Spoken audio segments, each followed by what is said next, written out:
धियो यो नः प्रचोदयात्।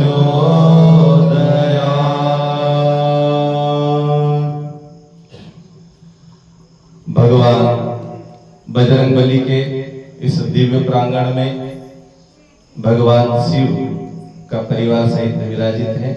उनके सानिध्य में राधा कृष्ण भगवान की शरण में हम सभी बैठे हैं और ऐसे पावन अवसर पर परम पूज्य गुरुदेव परम आदरणीय माता जी की सूक्ष्म उपस्थिति में माँ गायत्री के दिव्य संरक्षण में आप सभी शक्ति स्वरूपा माता शक्ति माता बहनों, देवतुल्य आत्मीय भाइयों और देश के आने वाले कर्णधार नन्हे नन्हे बच्चे बच्चियां सभी को प्रणाम करते हुए आज का क्रम शुरू करते हैं। हमारे पाटीदार साहब ने बहुत सारी अच्छी बातें बताई, ज्ञान की बातें बताई, जीवन में काम आने वाली सरल सहज बातें बताई। भगवान का दिव्य मंदिर है, मंदिर में आना चाहिए, पर भगवान पर विश्वास होना बहुत जरूरी है। तुलसीदास जी ने रामायण में एक प्यारी बात कही, संत समागम हरि कथा तुलसी दुर्लभ दो। दो चीजें बड़ी दुर्लभ और पूरे भाग्य से मिलती है। एक तो संतों का संगम हो, संत हमारे गांव में आए, कोई ज्ञान की बात लेकर आए।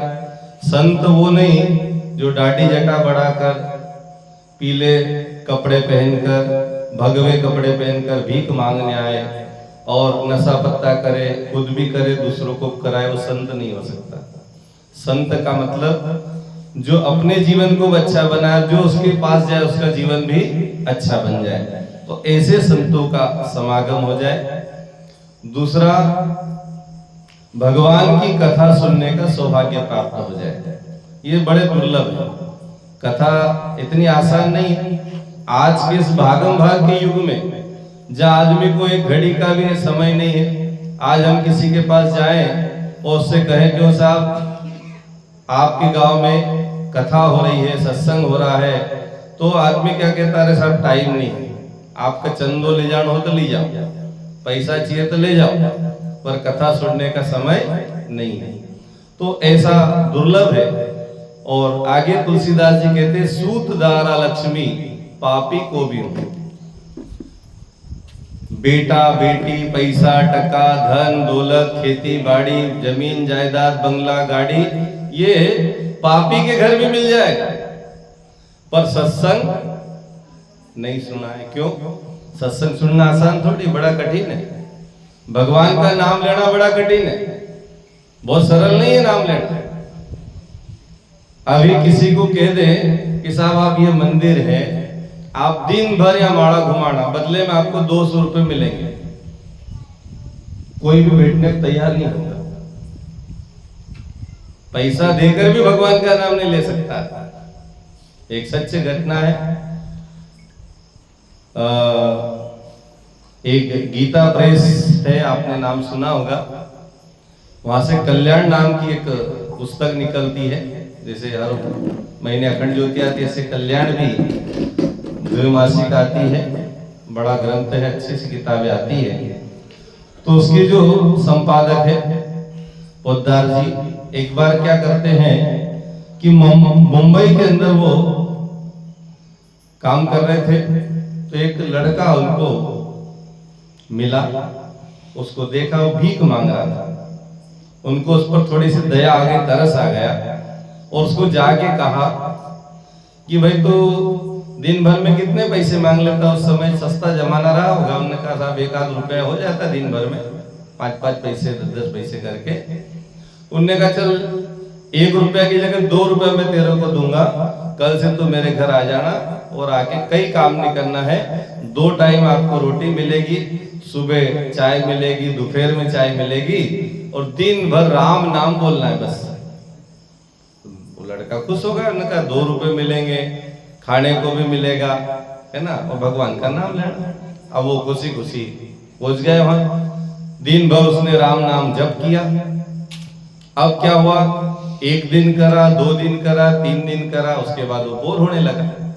उन्होंने कहा साहब ये तो बेकार काम है यार, यहाँ तो दिन भर बैठे रहो, कोई मिले नहीं, कोई झूले नहीं, अब बाजार में भीख मांगने घूमे तो 10 जून मिल जाए, है ना, होटल पे चला जाए, कोई से बात भी कर ले, हंसी मजाक भी कर ले। अब यहाँ तो दिन भर राम राम राम राम राम करना। 3 दिन हुए, चौथे दिन तो उसने आना बंद कर दिया। 15 दिन बाद और निकले बाजार में तो और भीख मांगते दिखाओ। उससे कहा भाई क्या बात है, क्यों भीख मांग रहा? तेरे को बोला ना 2 रुपए रोज, नहीं कहे 2 रुपए कम पड़ेगा। उन्होंने कहा 4 रुपए ले लेना, कल से आ जा। फिर वो अगले दिन और आ गए। फिर जब करने लगा 2 दिन 3 दिन मन लगा, चौथे दिन उसने आना बंद कर दिया। फिर 15 दिन बाद वही कहानी दोहराई, उसको फिर पैसे बढ़ा दिए, 4 के 8 रुपए कर दिए कि चल 8 रुपए ले ले तू तो आ। तो 4 से दिन उसने राम नाम करा और फिर बंद कर दिया। फिर महीने 2 महीने तक मिला नहीं, 2 महीने बाद मिला तो उससे कहा, उनने कहा 2 रुपए भी कम नहीं पड़ रहे थे, पर समस्या दूसरी है कि वहां दिन भर एकला बैठी रहनो, कहीं भगवान तो बोलतो नहीं, अपने बोल तो यो काम नहीं सकतो। तो भगवान को नाम वाम नहीं लेवा, यहाँ दिन भर घूमते फिरते लोगों से बातचीत होती, टाइम पास हो जाता है। अब वहां दिन भर माड़ा लेन बेटा जब तक जपी जाए, माड़ा तो घूमते नहीं। तो उसने राम नाम लेना इतना आसान नहीं। आपसे भी कोई कह दे भाई दिन भर माड़ा जोपनो छे, पैसा मिलेगा तो भी आप नहीं करोगे। खेत में दाड़ की जाएगा, वहां दिन भर नेनड़ो साथ में बात भी हुई जाए। अब यहाँ बात तो कोई करे नहीं, राम राम बोल, कभी राम राम बोलना खुद कर ही लोगे नहीं। तो भगवान का नाम लेना आसान नहीं, इसके लिए मनुष्य के मन में विश्वास होना चाहिए। रामायण में तुलसीदास जी वंदना करते हैं, क्या कहते हैं? भवानी शंकरो श्रद्धा विश्वास रूपिणो। मैं ऐसे भगवान की वंदना करता हूँ, उस भगवान शंकर की और माँ पार्वती की वंदना करता हूँ जो श्रद्धा और विश्वास के रूप में, अभी अपने गीत भी गाए कि जो श्रद्धा रखेगा भगवान में उसका दीपक जलेगा तूफान में। तो श्रद्धा और विश्वास जब हो जाए तो भगवान उसका दीपक तूफान में भी जला देते हैं। एक घटना विदेश की है जो डॉक्टर चिन्मय पंड्या जी ने कही थी। एक डॉक्टर थे, डॉक्टर मार्क केनन नाम के डॉक्टर, जो कैंसर रोग के विशेषज्ञ थे। तो उनका बड़ा नाम उस देश में चल रहा था और उनको सम्मानित करने के लिए एक स्थान पे बुलाया गया। तो डॉक्टर को भी लगा चलो वहां जाएंगे, अपना सम्मान होगा। तो सम्मान के लिए वो निकले, और जब वहां निकले तो प्लेन से निकले, पर प्लेन में कोई गड़बड़ी आ गई। आती जाए भी जैसे अहमदाबाद में आ गई, है ना, 250 लोग चले गए। अभी केदारनाथ में कल परसों हादसा हो गया, वहां भी 7 लोग मर गए हेलीकॉप्टर में। तो ऊपर उड़ने वाले भी नीचे आ जाते, कई बार समस्याएं सब दूर होती है। तो उनके तकनीकी खामी आने से उनको लैंडिंग कहीं करना पड़ी, बीच रास्ते में उनको उतारा। फिर वहां उन्होंने सोचा भाई अभी समय है, अपन टैक्सी कर लेते हैं। योग से टैक्सी मिली, लेकिन ड्राइवरों की हड़ताल चल रही थी। तो डॉक्टर ने सोचा कि मैं खुद गाड़ी लेके चलूंगा और वहां पहुंचूंगा जहां पर मेरा सम्मान होता। आजकल सम्मान भी पाना आसान नहीं। आदमी सम्मान पाने के लिए क्या क्या नहीं करता। बड़े बड़े मंचों पे जाकर नाम बुलवाया जाता है, फलाने भाई ने ऐसा करा है, ऐसा करा है, तो नाम भी सम्मान के लिए बहुत सारे काम करते। तो डॉक्टर को सम्मान की ललक थी, वो टैक्सी लेकर खुद चल पड़े। और वो चले तो कुछ दूर चलने के बाद में हवा आंधी तूफान इतना भयंकर आ गया कि उनकी गाड़ी उनको पल्ले नहीं पड़ा, और वो गाड़ी जिस रास्ते पे जाना था उससे टर्न हो गई और दूसरे रास्ते पर चल पड़ी। कुछ दूर जाकर तो वहां भी रुकना पड़ा और रास्ता भटक गए। अब कहीं दिखे न कहीं करे। जंगल में एक झोपड़ी मिली, उनको भूख भी लगी, प्यास भी लगी। उनने झोपड़ी का दरवाजा खटखटाया, एक माताजी अंदर से आई। उनने कहा साहब क्या बात है? उनने कहा, उन्हें सारी स्थिति बताई कि मेरे को वहां जाना था लेकिन तूफान में भटक गया, मेरे को भूख भी लगी, प्यास भी लगी। माताजी ने अंदर बिठाया उनको और ले जाकर चाय वाय पिलाई उनको, और जो भी रुका सुखा उनकी झोपड़ी में था उनको दिया। तो भोजन दिया। उस समय माताजी ने कहा डॉक्टर साहब तो उनको पता नहीं कौन है। उनने कहा आप साहब भगवान की थोड़ी सी प्रार्थना कर लेते हैं और उसके बाद आप भोजन करना। तो उन्होंने कहा मेरे को भगवान में कोई विश्वास नहीं। किसने कहा? वो डॉक्टर ने बोला कि भगवान में विश्वास नहीं करता। और आजकल यही हो रहा है, जो ज्यादा पढ़ लिख जाते हो कहते भगवान कुछ नहीं हो। ऐसे पढ़े लिखे लोग विज्ञान को जो पढ़ते हैं वो साइंस को पढ़ने वाले ज्यादातर इस बात का तर्क देते हैं कि भगवान नाम की चीज कोई नहीं है, जो कुछ है क्योंकि यह विज्ञान प्रत्यक्षवाद को मानता है, पर विज्ञान को भी ये नहीं पता हवा ही नहीं दिखाई देती तो हवा नहीं है, हवा तो है। विज्ञान उसको दिखा नहीं सकता। यदि विज्ञान से पूछ ले कि चलो भगवान को हम नहीं दिखा सकते लेकिन हवा को तुम भी नहीं दिखा सकते, विज्ञान भी नहीं दिखा सकता, महसूस करा सकता है, पत्ता हिल रहा बता सकते हवा चल रही है, लेकिन हवा को कोई दिखा नहीं सकता। ऐसे भगवान को भी दिखा नहीं सकते, लेकिन भगवान है, वो अपनी शक्ति को एहसास कराता है। तो महिला ने कहा ठीक है कोई बात नहीं, वो प्रार्थना करने बैठी, उसने अपनी प्रार्थना भगवान से करी, जो भी उसको ध्यान भजन जो भी करना था करा। प्रार्थना होने के बाद वो उनके पास आई। वो डॉक्टर साहब ने पूछा कि आप ये बताइए कि आपने प्रार्थना करी उसमें मांगा क्या? उस महिला ने कहा डॉक्टर भाई साहब मेरा एक बालक है जो कैंसर रोग से ग्रसित है, पर मैं इतनी गरीब हूं और मैंने सुना है कि हमारे देश में एक डॉक्टर मार्क केनिन है, यदि उनका हाथ किसी कैंसर पीड़ित को लग जाए तो वो ठीक हो सकता है, लेकिन मेरे पास इतनी सुविधा नहीं है, इतने साधन नहीं है कि मैं उनके पास जा सकूं। तो मैं भगवान से प्रार्थना कर रही हूं कि भगवान ऐसी कोई व्यवस्था बना दे कि वो डॉक्टर ही हमारे पास आ जाए। वो डॉक्टर की आंखों से आंसू बहने लग गए और उस दिन उसको एहसास हुआ कि इस धरती पर भगवान है। देखो मेरे को जाना कहा था और किस रूप में यहाँ तक लाकर खड़ा कर दिया। इस महिला की प्रार्थना भगवान ने स्वीकार कर दी और मेरे को इसके घर पर आने के लिए मजबूर कर दिया। उस डॉक्टर ने उसका इलाज भी किया, उसको ठीक भी किया और उस दिन से डॉक्टर के मन में ईश्वर के प्रति, भगवान के प्रति जबरदस्त आस्था पैदा हुई और भगवान अपना एहसास इसी रूप में कराते हैं। हर व्यक्ति को भगवान याद दिला देते हैं कि धरती पर भगवान है और भगवान ही इस धरती को चला रहे हैं। भाइयों बहनों, ये शानदार मंदिर बना है, सभी के सहयोग से बना है, ये आस्था का केंद्र है। हम यहाँ रोज आए, भगवान की उपस्थिति है, इस उपस्थिति में आप अपनी उपस्थिति लगाइए। भगवान क्या देंगे क्या नहीं देंगे वो तो बाद का विषय है, पर भगवान के समक्ष तो जाएं। एक अंधा व्यक्ति भगवान के मंदिर में रोज जाता था, बड़ी लाइन लगती थी, ठोकरे खा खा कर जाता था। पुजारी ने उस अंधे व्यक्ति से कहा भाई तेरे को दिखता भी नहीं, रोज तो ठोका पिटा के यहाँ आता है, क्या मतलब है आने से, तो घर से भगवान का नाम लिया कर। उस अंधे ने बड़ा जबरदस्त जवाब दिया। उस अंधे व्यक्ति ने कहा कि पंडित जी, पुजारी जी, मेरे को भगवान नहीं दिखते, लेकिन भगवान को तो मैं दिखता हूं, इसलिए मैं सामने आकर खड़ा होता हूं। आप भगवान के सामने खड़े हो जाइए, भगवान आपकी फोटो खींचेगा और आपकी समस्याएं भगवान समझ लेगा और उसी हिसाब से आपकी समस्याओं का समाधान होगा। इतना सुंदर मंदिर बना है, इसमें आप रोज आए, रोज नहीं आए तो 8 दिन में एक दिन जरूर आए।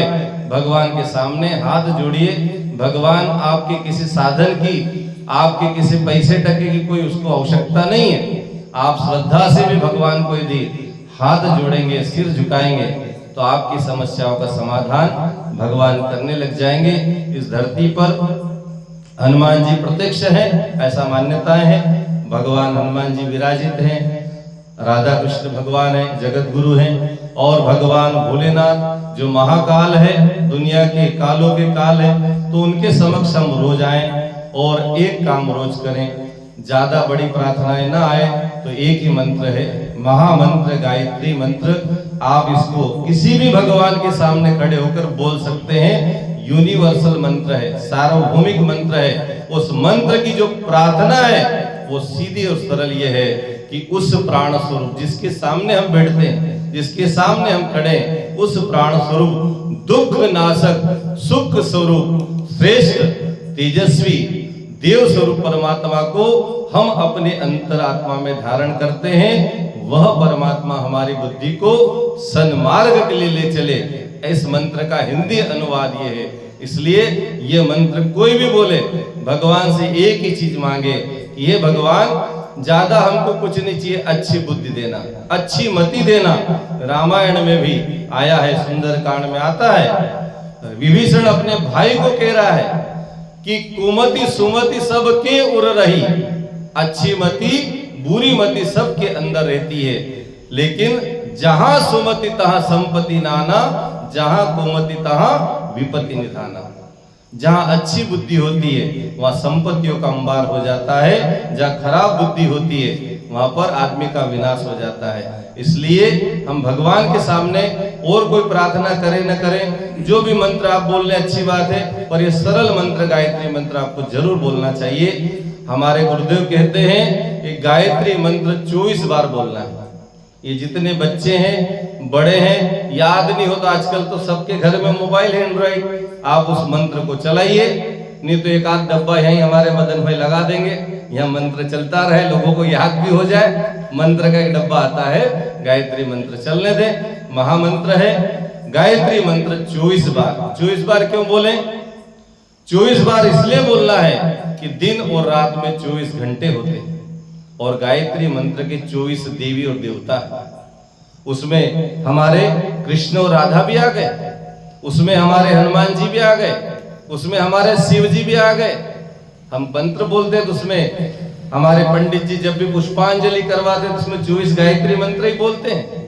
ओम एकदंताय विद्महे वक्रतुंडाय धीमहि तन्नो दंती प्रचोदयात्, गायत्री मंत्र। ऐसे ही राधा कृष्ण का भी मंत्र है, ओम देवकी नंदनाय विद्महे वासुदेवाय धीमहि तन्नो कृष्ण प्रचोदयात्, ओम वृषभ भानुजाय विद्महे, राधा जी का मंत्र है।